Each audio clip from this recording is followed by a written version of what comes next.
Alors, Frédéric Blancpain, la société c'est Oono et je suis le dirigeant. Moi je vais vous dire, le Lean, j'ai pas du tout une approche technique du Lean. Bien sûr, le Lean ce sont des outils, on travaille sur des process, donc on y passe évidemment. Pour moi, c'est pas ce qui va faire que vous allez durer dans ces approches-là. Il faut quelque chose qui fait grandir le collectif. Nous, en tout cas, c'est notre leitmotiv. Donc le Lean repose vraiment sur un collectif très très fort et sur une posture managériale qui met l'humain vraiment au centre. Ça, c'est une conviction très forte. Alors, c'est pas forcément évident.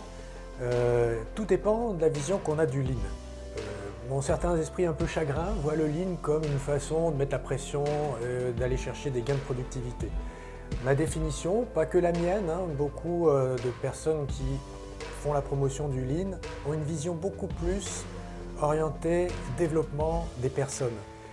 Les entreprises sont très soucieuses de leur capital financier, de leur capital technique. Finalement, n'accordent pas assez, à mon goût, d'attention au capital humain.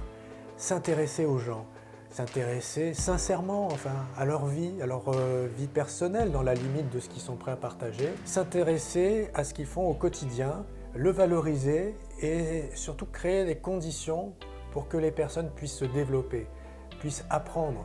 Je pense, pour ma part, beaucoup de gens que je rencontre restent dans leur entreprise parce qu'ils continuent à se développer, ils continuent à grandir. Et le jour où j'arrête de grandir, le jour où j'arrête de me développer, je m'en vais. Je m'en vais pour d'autres choses, bien sûr, mais cette idée d'apprendre encore, de se développer, de gagner en autonomie, c'est vraiment quelque chose qui fait que les gens restent.